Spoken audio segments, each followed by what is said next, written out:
If you're anything like me, you love eating a plant-based diet and it makes you feel amazing, but there's one problem. The scale isn't moving. And it's probably not because you lack willpower or you're broken or your metabolism is shot or anything like that. It's more likely that you're falling into one or multiple of the 7 mistakes that I see plant-based dieters falling in all the time before they join Slim and Sustain. So 600 clients through the program over the last 6 years, just inserting my experience for a little bit of credibility here. So my advice carries some weight. Let's get into this. Mistake number 1. Now we're starting as we mean to go on with the most controversial one in some circles. There are some of my fellow teachers and coaches, would you believe, under the greater plant-based umbrella that are going to find what I'm about to share completely egregious, completely treasonous, and that's why mistake number 1 is cutting out fats completely.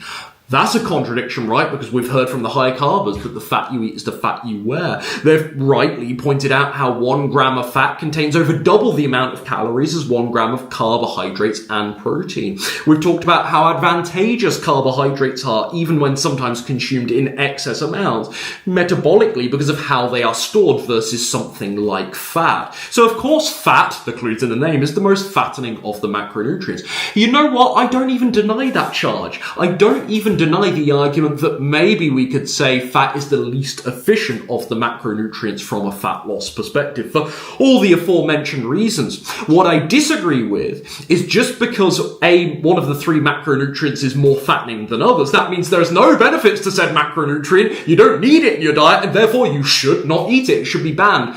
I find this utterly absurd. I find it unnuanced and very surface level, frankly. And I think fat nutritionally provides so many benefits. You get so many benefits from healthy fat sources that you can't really mirror by using other things in your diet if you're not eating fat. Omega-3 being a prime example of this. And so this is why I am not an advocate, I want to be clear, for even a moderate, but certainly a high-fat diet. I just don't like the idea of maybe 5 or 10% only of one's calories coming from fats. And so I have my clients at more 15 to 20%, and they crush it, and they still lose weight. And you know why they lose weight? The elephant in the room with all of this and the 7 mistakes that I'm going to share, because they're in a calorie deficit. Everything else is just preference, frankly.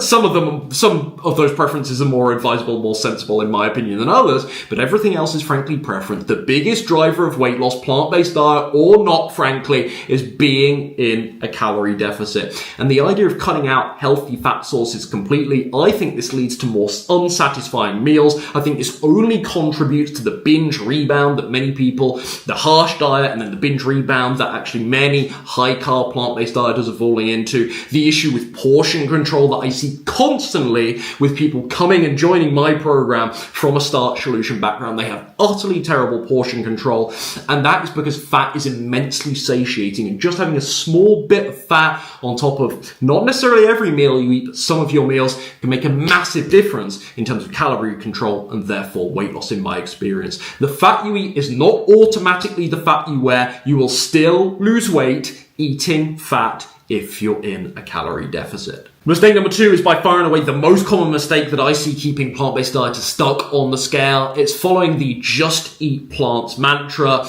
This notion of, well, I'm just going to clean up my diet. I'll get rid of a lot of the meat, a lot of the dairy, or all of it rather, lots of the junk food, and we'll transition to the more clean plant foods, whole plant foods. Fantastic, brilliant. And for a lot of us, don't get me wrong, this will help us lose the first 5 to 10 pounds. What you'll quickly find is for most of us, we're going to hit that wall at some point where the results dry up, and just eat plants is far too vague, far too imprecise. What I always say about just eat plants is the perfect entry-level paradigm to this way of eating because there's no overwhelm. You don't have to consider how much macronutrients, getting all the nutrients you need, micro and macronutrients, considering things like caloric density, portion control. You don't even need to consider any of that stuff.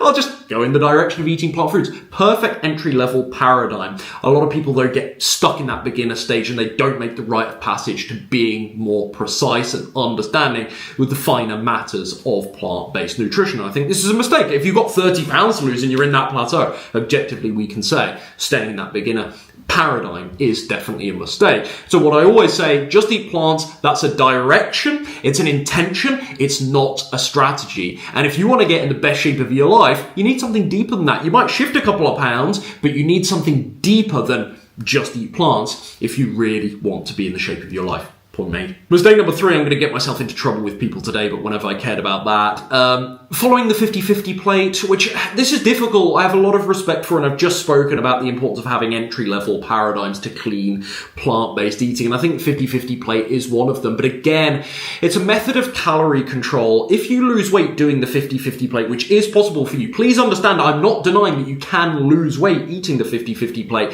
I just don't think it's the righteous path. I don't think it's the safe, balanced, sensible way of eating a plant-based diet. And I also think you cannot lose weight doing the 50-50 plate. So therefore, how can it be this bastion of wonderful weight loss results if it's possible to not lose weight eating the 50-50 plate?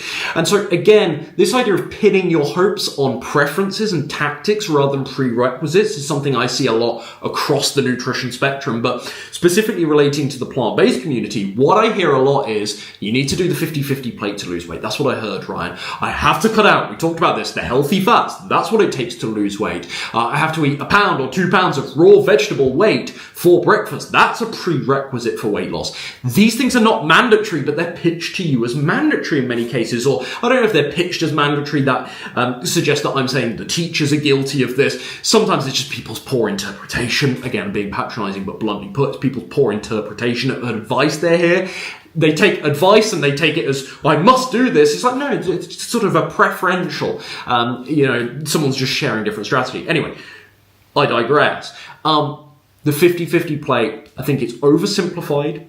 Again, I think because it cuts quite aggressively certain macronutrients, can be very unsatisfying. I think, frankly, we can call it imbalanced. And yeah, entry level for a couple of weeks to get you into this way of eating, maybe to start off the process of losing weight. But if you're not losing weight eating the 50-50 plate, it's because you're still eating too many calories. And you putting the shape of your plate into this visual guide, irrespective of how many calories you're consuming, that's not enough to save you from a surplus. Number 4, admittedly, I don't see this as much with my plant-based people because they tend to be more holistic-minded anyway, but relying on Ozempic or other weight loss drugs, even if you're combining it with a plant-based diet, I don't like this because honestly, I feel that it masks the real issue, that false appetite suppression for only as long as time as you're on the drug in question.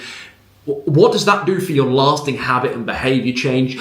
Does that create the quitting point transformative moments that I personally observe my clients really, really need to give them a more permanent, let's say, mindset change to where this feels like, I'm not going to drop the ball for life. I've got this right. And that's the feeling we want to create with my Slim and Sustain people. I just think anything that masks or can compromise the transformative elements of doing the hard work, I don't know, I'm automatically against. And I'm not saying the peptides have no merit. I'm sure one day we'll get to a place where the short-term and the long-term side effects are far less damaging or far less widespread. But right now, I don't like the idea of the uncertainty of not knowing the long-term side effects because these are new drugs, but also in the short-term, the side effects, frankly, being reported are frankly horrific. And so, I think point made, that's my beef with Ozempic. I think anything that takes away from genuine behaviour change, even if it gets the scale moving, is the juice worth the squeeze. Mistake number 5 is the perfection mindset, and this doesn't really apply to someone that's perpetually in a weight loss plateau. So if that's you, you can skip to the next one, frankly. I'm inserting this point for the people that are, the Monday to Friday dieters, or they are not always stuck on the scale, but they find themselves stuck on the scale right now. And perpetually it feels swinging between periods of being good, having short bursts of perfection, and then going off the rails because they have that first bit of junk food and go wild. Or their version of being good involves actually flirting with hunger a bit too much, and then of course there's this compensatory, I'm ravenous element to it. They have 1 to 2 weeks where the scale's dropping, they're feeling good, they're checking the checklist, of the Whole Foods plant-based textbook, and then it all goes wrong. They have these 3 or 4 days where they're eating 4,000 calories every single day and they can't seem to control it. This one is for you, the all or nothing.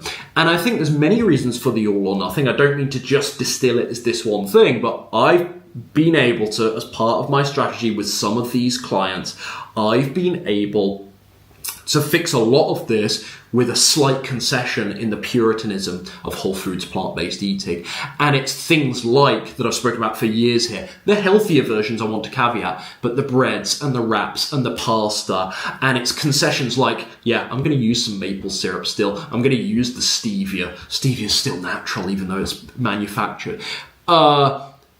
I've lost my train of thought slightly. It's the slight concessions on the meals out. Yeah, there's going to be a bit of oil in there. There are folks that are really trying to do the whole foods plant-based textbook. And I just really think in most cases, unless you're a monk living in the mountains, what I observe is this leads to burnout. This leads to spirals because you never learn how to bend the rules without totally breaking them. You never sit in that grey area where you do occasionally have a bit of vegan birthday cake and then get back on your meal because that's what we do, because that's the default setting. And instead you're just swinging between clean eating and totally off the rails. And I just think that small, and I want to caveat, small concession with 100% perfectionism to more towards like 90% whole foods, 10% little bit of flexibility. By flexibility, I don't necessarily mean junk, but that 10% flexibility, I've just found that is a far more sustainable path for most folks. Mistake number 6, thinking that it's about carbs versus fat. Again, we spoke about fat early on. We haven't spoken about carbs that much. By extension, protein, right? The macronutrient, as I call it, tribal wars that goes on between the 3 big macronutrients, carbs, fat, protein.